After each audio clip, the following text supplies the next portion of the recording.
next inductee, Rosie Joe Sostilio, is a person who could be inducted into this Hall of Fame twice, based on two outstanding careers in both midgets and sprints. Some of his achievements are mentioned in the program, and he's one of just a handful of drivers who was a champion on both ends of World War II. In the mid-30s, he was a terror in New England, and he managed to do this while also running a midget from Florida to the fabled mecca of midget racing, Gilmore Stadium in Los Angeles, California. The AAA in 1941 considered him as a franchised driver. This was unheard of at the time. They marketed him. When it was known that he would be appearing, he drew the crowds. There were names like Holland, Wallard, Chitwood, and Bettenhausen, and Sostilio was one of them. Picking it up again after World War II in 1946, first in the maroon and white number 17 Koopman Offie, and then in his own white, very nice looking number 54 leader card Offie, he quickly showed he hadn't lost his touch. We've heard a president's name mentioned earlier today, Theodore Roosevelt.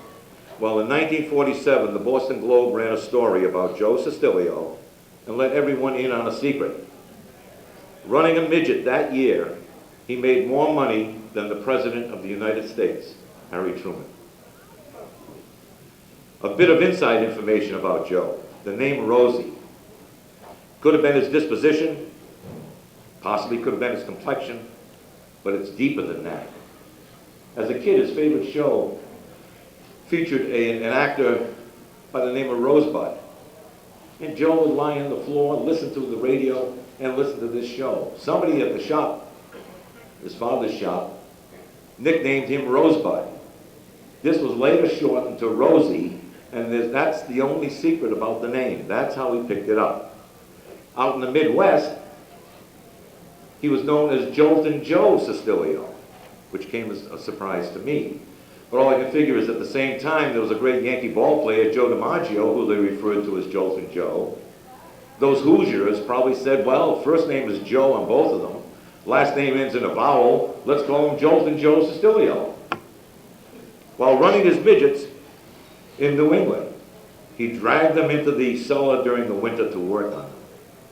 He was assisted by his very young daughter, who was known to test the durability of his Offie motors by pounding on them with a very large hammer.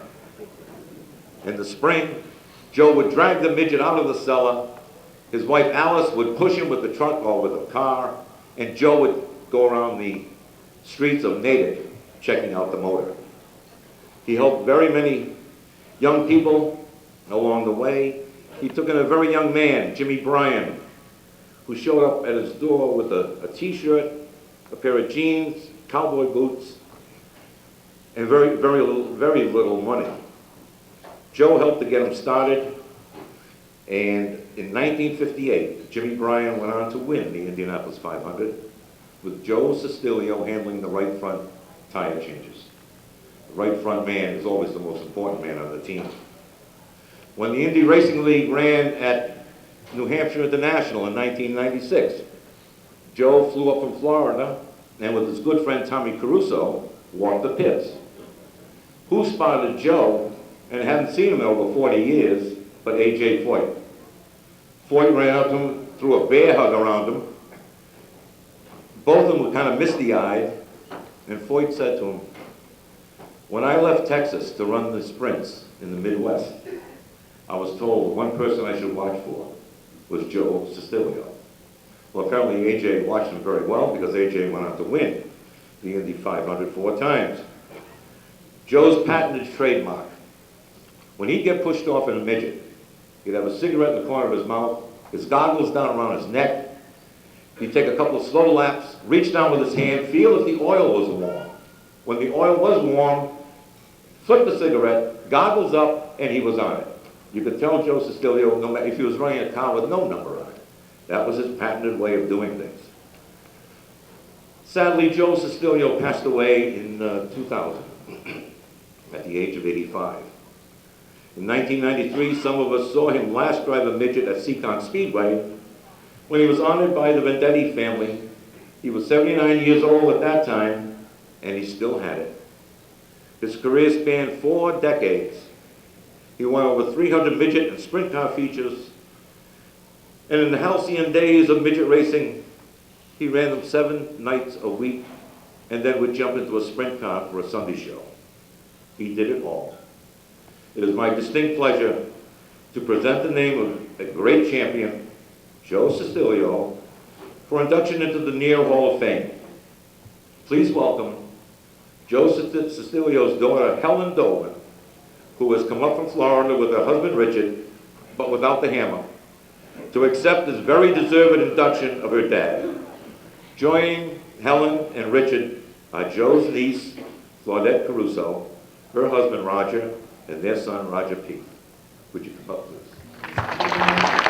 Mr. Marty, the members of my family would like to thank you for inviting us here to this wonderful honor that you have bestowed upon my father, Joe. He was certainly a professional, not only in his racing career, but as a father and as a wonderful husband to my mother, Alice. I shall tell him about this occasion upon my visit to his final resting place in Newton, Massachusetts. Next I visit him. And to Mrs. Vendetti, thank you so much for always being there for my father. It's wonderful to see you today. Thank you all again so very much on behalf of all my family.